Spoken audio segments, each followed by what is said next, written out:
noite, senhoras e senhores, tudo bem? Espero que sim, estamos nessa torcida, né? Vamos dar continuidade aos nossos estudos de sociologia. Bem, em nossa última aula, nós falamos a respeito de Auguste Comte, ou Auguste Comte, sendo francês, essa segunda possibilidade. Veja bem, Auguste Comte, nós vimos que ele estava preocupado ali em demonstrar como as outras sociedades se tornariam uma sociedade industrial como parâmetro à sociedade europeia do século XIX. Pois bem, quase que como com uma fórmula, demonstrando para a gente ali as etapas e de como aconteceria, né, de forma fatal, esse processo evolutivo. Bem, continuamos em terras francesas e agora nós iremos analisar um outro sociólogo, um outro pai da sociologia, Émile Durkheim, ou Durkheim, como você está mais habituado a ouvir. Perdão. Pois bem, Durkheim traz para a gente as mesmas perguntas, basicamente, que Comte. No entanto, ele demonstra para a gente uma outra abordagem. A forma que ele vai retratar essas perguntas, ela é diferente. Durkheim, portanto, ele vem, acho que poderíamos colocar como um marco diferencial entre os dois, é que Durkheim vai se preocupar muito mais com o desenvolvimento de uma metodologia da sociologia. Então, trazendo aí uma certa autonomia para a própria sociologia, diferenciando de qualquer outra ciência. Lembre-se que é fundamental nós compreendermos que nesse período histórico, os alunos que têm uma facilidade maior com a disciplina de História vão lembrar que o período que Durkheim, da segunda metade do século XIX para o início do século XX, está se firmando também a psicologia, a psiquiatria. Então, Durkheim se preocupou com essa diferenciação, a própria psiquiatria freudiana, né? Durkheim quis mostrar como a sociologia teria uma metodologia própria, certo? Pois bem, este primeiro assunto que nós iremos retratar é um assunto que todos vocês já ouviram falar, que é um dos primeiros pontos ali ensinados de Durkheim, e não é à toa. O fato social, Durkheim define para a gente como objeto do estudo da sociologia, e também é automático. Falou em fato social, 3 características, tá certo? Vamos lá, as 3 mais conhecidas. Primeiro, a característica que vai demonstrar para a gente que o fato social jamais deve ser analisado como uma forma individual. Aqui eu já puxo o gancho para a frase do final do slide, olha lá.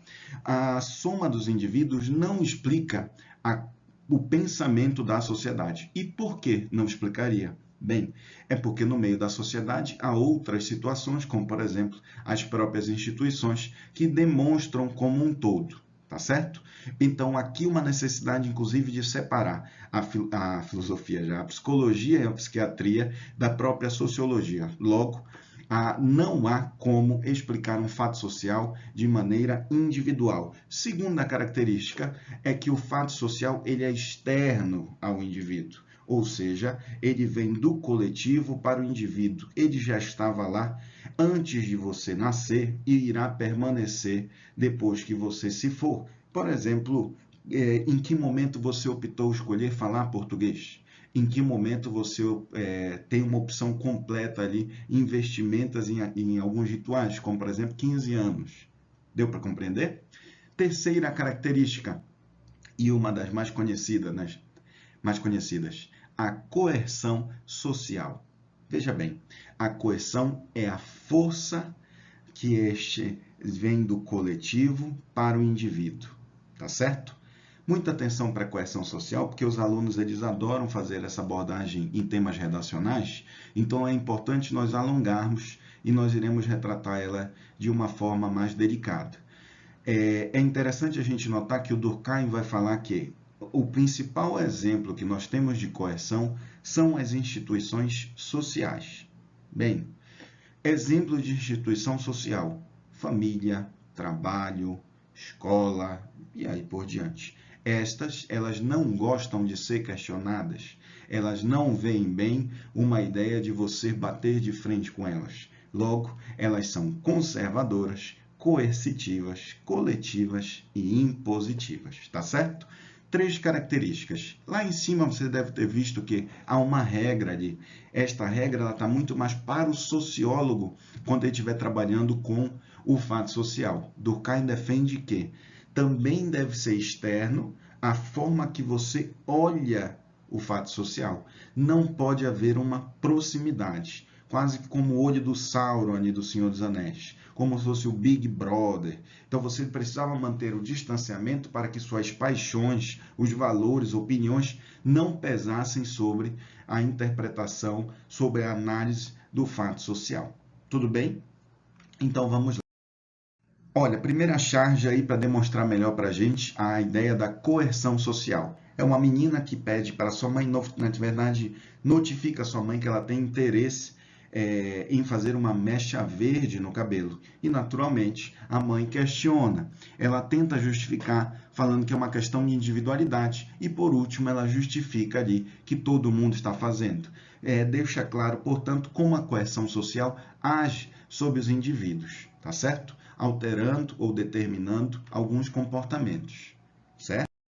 Segundo exemplo, este artista, eu tenho uma admiração muito grande pelo trabalho dele, que é o Stromae. Salvo engano, ele é belga ou ele é francês, não me recordo bem.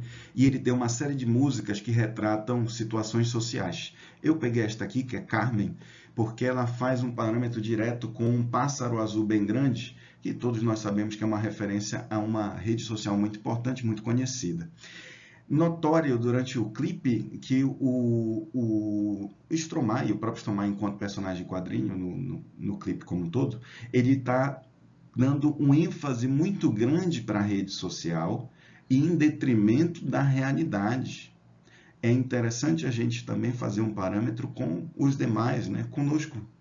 Como é que nós nos comportamos, o que que nós fazemos e adaptamos para redes sociais. Terceira imagem do Asaf Hanuka, ele é israelense e você tem essa obra dele chamada Likeaholic. Veja bem, ela diz tudo, basicamente, né? É ser adicto à necessidade de que nós temos ali de conseguir curtidas, de conseguir um bom desempenho nas redes sociais, tá certo? 3 formas para a gente transpor ali, dentro das competências e habilidades.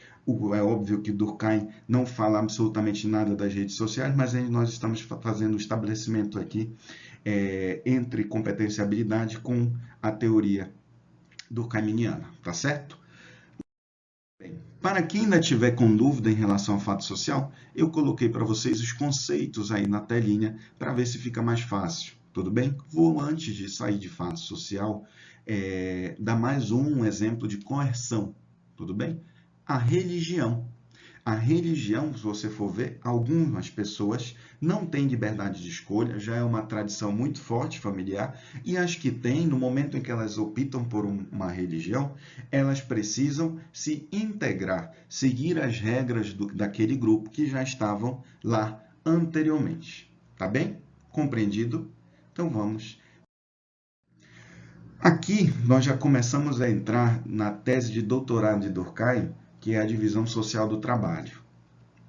Ele vai determinar para a gente uma coisinha. O que une, então?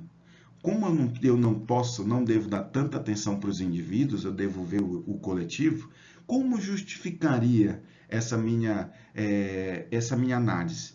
Durkheim vai defender para a gente uma coisinha chamada consciência coletiva, que seria a ligação entre o indivíduo e a sociedade. É o elo entre o indivíduo e o coletivo. E como essa consciência funcionaria?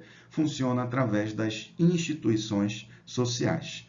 Eu estou partindo do pressuposto aqui na explicação que você já sabe o que é uma instituição.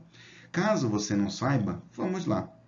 São formas de organização que nós fizemos para perpassar os nossos valores e regras sociais. Por exemplo, a família. No primeiro momento, a família vai lhe moldando ali para o que ela acredita e direcionando para o que ela vê como melhor. A escola também vai lhe tratar, vai lhe passar regras, questão de horário, comportamentos, ali às vezes uma punição. Então, as instituições, elas são responsáveis por passar essa consciência coletiva. Talvez você vire para mim agora e pergunte, tá, mas e aí? É que a consciência coletiva Quanto mais clara ela passar essas regras, valores, funções, maior é a coesão social, maior é o sentimento de compreensão do indivíduo naquela sociedade. Como é que eu faço, então, isso? Bem, os indivíduos gostam da ideia de não apenas eu tenho que ter as minhas funções sociais claras. O que seria uma função social? O que é o professor, o médico, o engenheiro, o bombeiro, o policial militar? Ele não tem funções dentro da sociedade estipuladas? Pois é. Quando eu deixo muito claro essas funções sociais, os valores do que é certo e do que é errado dentro da sociedade, e não apenas isso, quando eu sigo estes valores e funções, eu tenho que ser reconhecido e receber recompensas por isso. Eu tenho que reconhecer ser reconhecido quando eu fizer o certo e ver alguém também sendo punido quando fizer o errado. Então, isto é importante para manter o bom funcionamento para Durkheim da consciência coletiva. E ele dá para a gente dois modelos. Vejamos. O primeiro deles, solidariedade mecânica ou solidariedade elementar. Este segundo não é tão difundido, inclusive os vestibulares nunca trataram dessa forma em questões. Mas vamos lá. Solidariedade mecânica, sociedades tradicionais. E aqui já vai uma dica para você. Veja bem,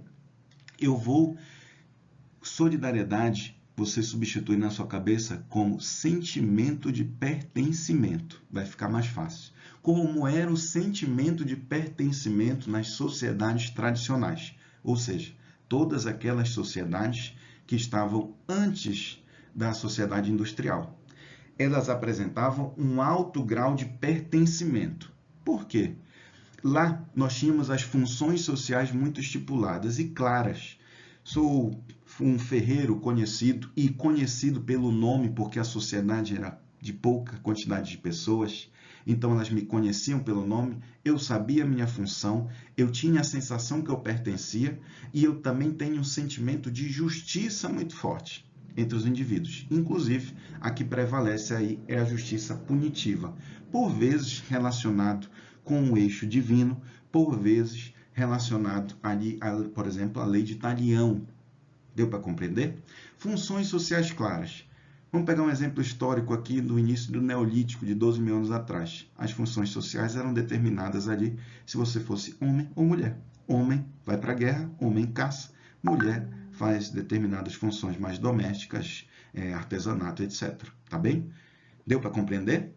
E após esse processo de transição, eu estou saindo de uma sociedade mais tradicional, onde o sujeito se identifica com a sua função social, se identifica como pertencente àquele local, e eu estou indo para uma sociedade que é chamada por Durkheim de solidariedade orgânica.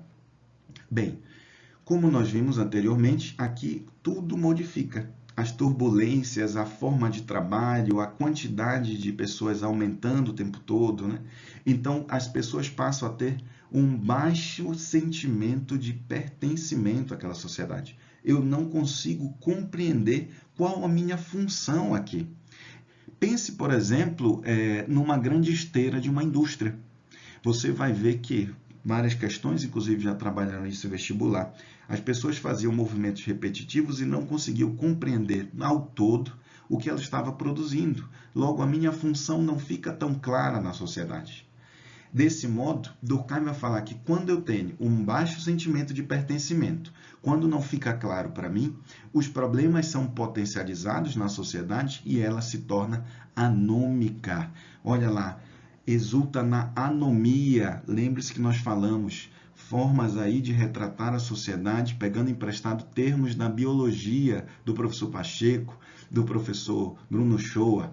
Olha lá, a anomia ou patologia social é uma sociedade adoecida, tá certo?